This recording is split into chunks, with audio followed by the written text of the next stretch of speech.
नमस्कार, मेरा नाम है दीपक। सुबह के 8:30 बजे हैं और आपने देखना शुरू कर दिया है लाइव सिटीज का विशेष कार्यक्रम सुबह की चाय। हमेशा की तरह स्टूडियो में senior journalist Ravi Upadhyay sir मौजूद हैं। स्वागत है सर। आज इस वीडियो में हम आपको कई महत्वपूर्ण जानकारी देने जा रहे हैं। शुरू करेंगे हम सपा के सांसद अफजल अंसारी से, जो मुख्तार अंसारी के बड़े भाई हैं, और आपको ये भी बताएंगे महागठबंधन से जो जेएमएम ने सीटों की मांग रखी है, उस पर भी जिक्र करेंगे हम लोग। आपको ये भी बता दें कि 4 तारीख को जो दीघा रिजॉर्ट में जो महागठबंधन का तीसरा अहम बैठक होने वाला है, इस पर भी हम लोग बातचीत करेंगे। तो सर, सबसे पहले जो सपा के सांसद अफजल अंसारी राजद कार्यालय पहुंचते हैं और तेजस्वी से बंद कमरे में मुलाकात होती है, कैसे देखते हैं? देखिए, समाजवादी पार्टी उत्तर प्रदेश में अखिलेश यादव की पार्टी है, मुलायम सिंह यादव की पार्टी है, और बिहार में विधानसभा का इस बार चुनाव होना है। ऐसे में महागठबंधन कह लीजिए या इंडिया ब्लॉक कह लीजिए, वह पूरी मजबूती और मुस्तैदी के साथ इस बार चुनाव लड़ने की तैयारी में है। आप देख रहे हैं कि महागठबंधन जो तेजस्वी यादव जिसकी अगुवाई करते हुए दिखाई पड़ रहे हैं, वो उनके साथ में कौन कौन है? 3 जी सर। वाम दल हैं, जी एक सर। कांग्रेस है, राष्ट्रीय जनता दल स्वयं लालू प्रसाद यादव की पार्टी जिसको तेजस्वी यादव नेता प्रतिपक्ष लीड कर रहे हैं, जी और विकासशील इंसान पार्टी सन ऑफ मल्ला। अब देखिए, कुनबा इनका बढ़ते जा रहा है। अब कहा यह जा रहा है कि समाजवादी पार्टी के जो उत्तर प्रदेश में जो गाजीपुर से सांसद हैं अफजल अंसारी, तो वो बीते दिन राजद कार्यालय प्रदेश मुख्यालय जो बीरचंद पटेल पथ पर है वहां आए थे, और अब्दुल बारी सिद्दीकी तमाम जो जो बात कही जा रही है जी कि नेता प्रतिपक्ष से उनकी मुलाकात हुई। जी सर। तो ऐसे में अब क्या बातचीत हुई है, क्या किस बंद कमरे में या कैसे नेता प्रतिपक्ष के साथ जब उनकी बातचीत हुई होगी, तो निश्चित रूप से जो जो दो बड़े नेता मिलते हैं तो कोई ना कोई पॉलिटिकल चर्चा ही हुई होगी। और निश्चित रूप से यह माने पॉलिटिकल कॉरिडोर में यह चर्चा है कि समाजवादी पार्टी पहले राजद के साथ मिलकर के चुनाव लड़ा करती थी। जी सर। तो ऐसे में यह जताई जा रही है कि राष्ट्रीय जनता दल के साथ समाजवादी पार्टी भी मिल करके ही कुछ सीटों पर चुनाव लड़ेगी, यह बात है। और पहले भी पूर्व में भी जब राजद के साथ अलायंस पार्टनर हुआ करता था समाजवादी पार्टी मुलायम सिंह के काल में, तो वो सीट पर यहाँ लड़ती थी बिहार में। तो ये देखने वाली बात होगी कि अफजल अंसारी जब आए हैं, जो गाजीपुर के सांसद हैं समाजवादी पार्टी से, और गाजीपुर का इम्पोर्टेंस इस लिहाज से बढ़ता है कि वहाँ से उसके ठीक सटा हुआ गाजीपुर बिहार और यूपी का बॉर्डर है। जी सर। और ठीक वहाँ से उसके बाद का जो कॉन्स्टिट्यूंसी होता है वह वाराणसी कॉन्स्टिट्यूंसी नरेंद्र मोदी की कॉन्स्टिट्यूंसी है। तो वो गाजीपुर वहाँ सटा हुआ, उसके बाद बिहार का बॉर्डर ऐसे शुरू होता है गाजीपुर से पहले जी सर। आपको बक्सर हो गया। तो ये इस लिहाज से यह सिग्निफिकेंट है, यह महत्वपूर्ण है कि अफजल अंसारी जब बिहार दौरे पर आए तो वह निश्चित रूप से आरजेडी के बड़े और कद्दावर नेताओं से मिले। तो यह कुछ न कुछ आपको आम और खास है इस बार। तो ये महागठबंधन का कुनबा हमको लग रहा है बढ़ रहा है। और इतनी ही बात नहीं, आप ठीक बोले कि झारखंड मुक्ति मोर्चा जिस तरीके से जी मजबूती हाँ। के साथ इस बार झारखंड में बाउंस बैक की और सरकार का गठन किया, तमाम एनडीए के बड़े और कद्दावर चेहरे, कद्दावर नेता, प्रधानमंत्री समेत सब लोग घूमते रहे झारखंड विधानसभा के आम चुनाव में इस बार, लेकिन वह विफल रहे। और हेमंत सोरेन ने झारखंड मुक्ति मोर्चा के नेतृत्व में वहां सरकार बनाया। जी सर। वो शिबू सोरेन के पुत्र हैं हेमंत सोरेन, तो ये लिगेसी उनके साथ में है। तो ये सबसे बड़ी बात है कि अब कहा जा रहा है कि झारखंड मुक्ति मोर्चा जेएमएम हेमंत सोरेन की पार्टी बिहार में भी 10 से 12 सीट का डिमांड कर रहा है। लेकिन एक बात ऐसे भी समझा जा सकता है कि जब झारखंड में विधानसभा का आम चुनाव हो रहा था, उस समय आरजेडी को झारखंड मुक्ति मोर्चा ने, महागठबंधन जो वहां लड़ रहा था एनडीए के खिलाफ में, झारखंड में कितनी सीट मिली थी यह बात भी देखना पड़ेगा। तो 12 सीट देखिए, मांगने के लिए तो मांगा जा सकता है, अलायंस पार्टनर कोई भी हो सकता है, मांग सकता है, लेकिन उतनी सीट नहीं मिलेगी, इस बात पर भी नजर। लेकिन हाँ, 1-2 सीट निश्चित रूप से मिलेगी, और यही प्रयास भी बार्गेन ही होता है। तो ये इस लिहाज से यहाँ पर आरजेडी अब देखना पड़ेगा कैसे एकोमोडेट करती है जेएमएम को, क्योंकि जेएमएम का कुछ सर्टेन पॉकेट्स में पकड़ है बिहार का, जो आदिवासी बहुल इलाका बोला जाता है, जमुई से लगा हुआ जो झारखंड का इलाका है। तो वहां पर हमको लगता है कि वहां पर भी सीट, एक आध सीट मिल सकता है, जो पहले से भी वहां से झारखंड लड़ती रही है। तो जी एक बात तो यह समझ में आ रहा है। जी दूसरी बात, 4 मई को जी 4 मई को पटना में महागठबंधन की तीसरी बैठक होने जा रही है।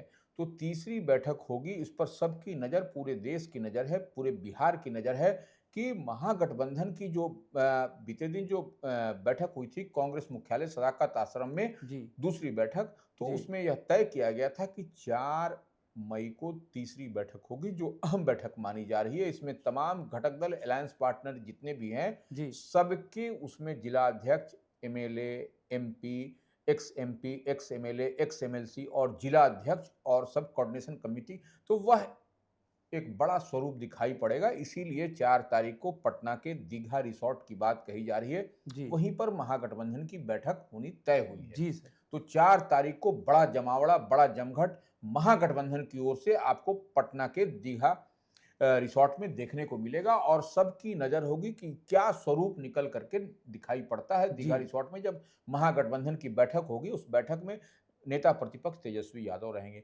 कृष्णा अल्लावरू जो कांग्रेस के बिहार मामलों के प्रभारी हैं वह रहेंगे, जी राजेश राम रहेंगे जो कांग्रेस के प्रदेश अध्यक्ष हैं, उसी जी तरह से विकासशील इंसान पार्टी के सन ऑफ मल्लाह मुकेश मुकेश सहनी सहनी। रहेंगे। जी इसी तरह से आपको वाम दल है, जी तीनों वाम दल के जो कद्दावर करण। चेहरे हैं वह जी सब रहेंगे।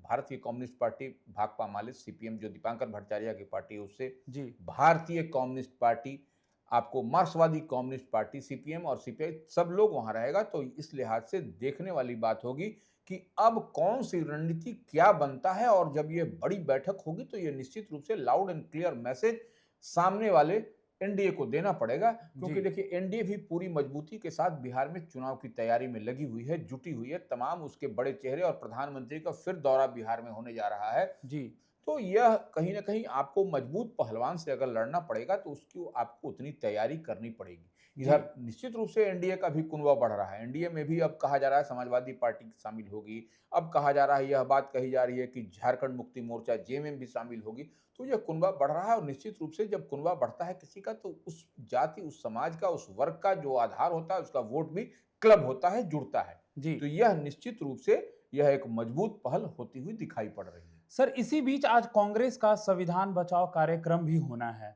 इसमें सर कांग्रेस के बिहार प्रभारी अलावरू भी मौजूद रहने वाले हैं, कांग्रेस के प्रदेश अध्यक्ष राजेश राम भी रहने वाले हैं। कैसे देखते हैं सर? नहीं देखिए, वह इसको ऐसे समझना पड़ेगा कि संविधान बचाओ कार्यक्रम यह लंबे समय से कांग्रेस करती आ रही है, जी और इसका आज जो है सो सदाकत आश्रम से मार्च निकलेगा इन लोगों का, और वह गंगा घाट किनारे जो बास बास घाट। घाट जो जी बुद्धा कॉलोनी थाना क्षेत्र में पड़ता है, जी वहां पर ये होगा। और वहां पर राजेंद्र स्मारक है, जी देश के प्रथम राष्ट्रपति डॉक्टर राजेंद्र प्रसाद का स्मारक बना हुआ है, वहां तक यह मार्च होगा।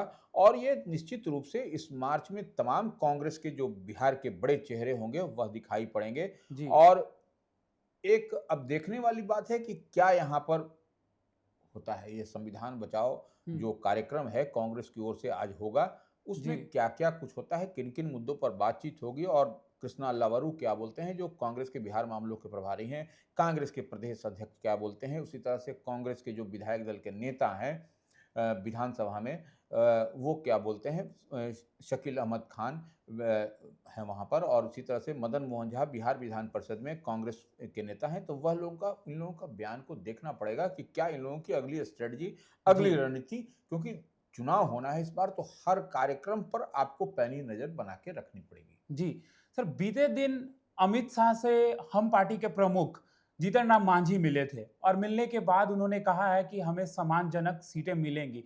जो लोकसभा चुनाव से कहीं ना कहीं लगातार निराश नजर आ रहे थे, लेकिन मिलने के बाद कहीं ना कहीं वो कह रहे हैं कि हमें सम्मानजनक सीटें मिलने वाली है। कैसे देखते हैं सर? नहीं देखिए, सबसे बड़ी बात है, इसको निश्चित रूप से अमित शाह से वह बीते दिन भी मिलने गए थे, लेकिन मुलाकात नहीं हो सकी थी। जी तो अब अमित शाह बिहार के मामलों में अमित शाह का ही इंटरफेरेंस होता है, अमित शाह जो कहते हैं वही होता है। तो निश्चित रूप से देखिए, एनडीए में जो राष्ट्रीय जनतांत्रिक गठबंधन है बिहार में, उसमें सीटों को लेकर के कुछ न कुछ पेंच फंसता हुआ दिखाई पड़ रहा है। और इस लिहाज से, क्योंकि चिराग पासवान की पार्टी भी, जो लोक जनशक्ति पार्टी रामविलास है, वह भी अधिक सीट चाह रही है।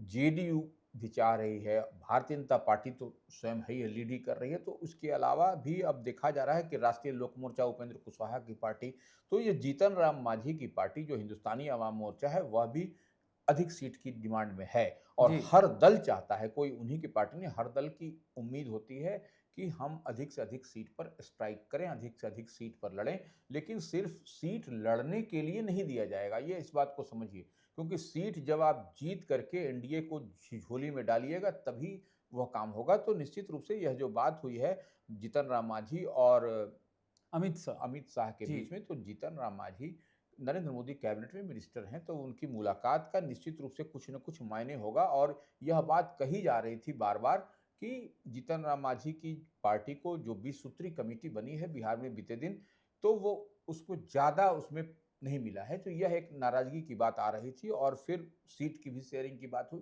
तमाम तरह की बातें हुई हैं। जी। निश्चित रूप से उसका कुछ पॉजिटिव आपको दिखाई पड़ेगा जी। आने वाले समय में। राष्ट्रीय लोक मोर्चा के प्रमुख उपेंद्र कुशवाहा जो वाल्मीकि नगर में राजनीतिक शिविर कर रहे हैं, उपेंद्र कुशवाहा भी ये कहते नजर आए हैं कि तेजस्वी यादव जो है वो मुख्यमंत्री के उपयुक्त नहीं है। कैसे देखते हैं? नहीं, देखिए सबसे बड़ी बात है कि उपेंद्र कुशवाहा जो राष्ट्रीय लोक मोर्चा के राष्ट्रीय अध्यक्ष हैं, पूर्व केंद्रीय मंत्री हैं और वर्तमान में राज्यसभा सांसद हैं। जी। उनकी पार्टी का 3 दिवसीय वाल्मीकि नगर में शिविर हुआ, चिंतन शिविर, मंथन शिविर, ये जो आप कह लीजिए, तो उसमें जी। कहीं न कहीं हम बार-बार इस बात का ज़िक्र करते हैं कि बिहार में विधानसभा का चुनाव होना है। ऐसे में बड़ी तैयारी करने की सबको ज़रूरत है, तो इसी लिहाज से और एनडीए के वह पार्ट एंड पार्सल हैं, एनडीए के वह मजबूत साथी हैं, तो निश्चित रूप से उपेंद्र कुशवाहा पर सबकी नज़र बनी हुई थी। और 3 दिन के मंथन शिविर में जो बात वो कैसे-कैसे कहाँ स्ट्रेटजिकल मूव उनका ये कहा जाएगा कि कैसे-कैसे उनको अपनी पार्टी को लड़ाना है, कहाँ पर करना है और कैसे एनडीए को मजबूत करना है, तमाम तरह के मुद्दों पर चर्चा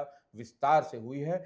और लेकिन यह जो तेजस्वी यादव उपयुक्त नहीं है कि नहीं? ये देखिए उपेंद्र कुशवाहा ठीक है, विपक्ष में है तो वह ही बात को बोल सकते हैं, लेकिन निश्चित रूप से तेजस्वी तो एक बड़ी पार्टी के प्रतिपक्ष के नेता प्रतिपक्ष हैं, तो उनके पास में वोट है, जनाधार है, तभी वह नेता प्रतिपक्ष भी हैं जी। और सबकी नज़र भी तेजस्वी यादव पर भी। लड़ाई यहाँ पर एनडीए वर्सेस महागठबंधन होगी, तो जी। महागठबंधन का मतलब तेजस्वी यादव है बिहार में, इसमें कहीं किसी को सोचने की नहीं बात है। और रीजनल पार्टी में तेजस्वी यादव मजबूत उनकी उपस्थिति है, तो इस लिहाज से वह पॉलिटिकल बयान है उपेंद्र कुशवाहा जी का।